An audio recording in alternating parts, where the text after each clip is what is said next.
So I'd like to present you with your Stevie Award for Lifetime Achievement. How does it feel? Lifetime? I'm still only halfway through my life. I know lifetime's not. But anyway, it's a fantastic award. It's a beautiful looking award, and obviously I'm very flattered and very honoured that you could come here to give it to me. And I'm only sorry I'm not in Dublin with all the other award winners who've done magnificently. Well done. You're very much associated, of course, with the building and maintaining of a brand. What are your tips for doing that? Yes, I mean, Virgin's an unusual brand. I mean, most brands specialise in one area, so Microsoft in computers, or Coca-Cola in soft drinks, or Nike in shoes. Virgin is more a way of life brand, and we like to look after people's needs throughout their lives. So whether it's their health, or their train travel, or their airline travel, or their music, and so on. And it's very important if you are a way of life brand that you don't have, say, one company letting the other companies down. So we strive to be the best in every sector that we take on. We're generally speaking the underdog, which is actually a lot more fun than being the Goliath being attacked by the David. We have a lot of fun in what we do. I mean, we love to make a difference, and we love to tear down barriers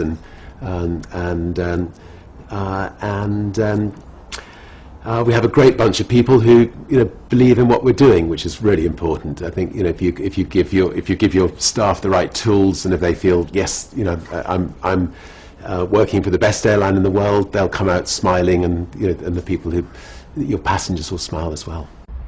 You once said to me, I remember, that if you're an entrepreneur, you can make almost any business work. Do you still believe that to be the case? Yes, I mean, what is a business? A business is its people. So, I mean, I can't change a sparking plug on a 747, but as I think I'm good at finding the right people, the best people, and giving them the freedom, to do a good job. And actually the freedom to make mistakes, not in the engineering department, but in other departments. And so, I think if you realise that all the business is its people, you can then run any business. I mean, when we went from being a record business into starting an airline, people thought we were mad. In fact, Lord King quite wittily said, too old to rock and roll, too young to fly. There's no chance this airline will be successful. But what he didn't realise was actually somebody from the entertainment business, running an airline, it might not be such a bad thing, because not only can we find the right people to make sure it runs safely, but we can also find people to entertain our passengers, and they can actually have a pleasant journey. And so people's what it's all about. Now, many of the award winners, of course, will be feeling the downturn, the economic downturn that we're feeling at the moment. How is it having an impact on you?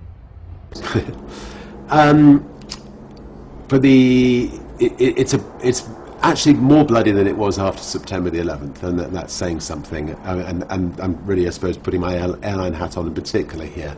I mean, our costs we've got 5 airlines around the world. Our annual costs in the last 12 months have gone up by £1.5 billion. So, when you're working out your forecast for the next year, when you've suddenly got £1.5 billion of increased costs, and that's just fuel, that's terrifying. And so the question is, we can't absorb all that ourselves. Can the public take those increases? Some we've managed to hedge. We've been quite fortunate about that. But some we're going to have to pass on. And then, of course, the public are not just suffering higher airline costs; they're suffering, higher car costs, higher, fuel costs in their cars, higher food costs, higher everything costs. The housing prices collapsing. So it's not a pretty picture. We're all going to have to work extremely hard over the next 2 years. But I think the important thing with recessions is, is at the depth of a recession. Generally speaking, recessions bottom out and come back again, and it's a matter of hanging on in there for the good times ahead. And in normal circumstances, what happens is a number of rival businesses go bust. which sort of clears some space for the businesses that are left. The airline business is a strange one in that, the American government keeps on jumping in and propping up these ghastly, big airlines that, that offer the consumer next to nothing. I just hope they don't do it again. But anyway, so I think, rough time for everybody ahead, hard work. They've got they should be getting out of the party, getting back to work. But anyway, tomorrow morning, and the good companies will somehow get through it and be ready for the good times ahead. So the tip is just make sure that you're one of the good companies. That's all. Yeah, and you've got to survive. You've got to, I'm afraid, have hopefully you've taken the bank manager out, if he hasn't gone bust himself recently, to make sure that he'll help you through the bad times, or maybe he'll be asking a loan for you. Richard Branson, thank you very much. Thank you. Have a great evening. Cheers.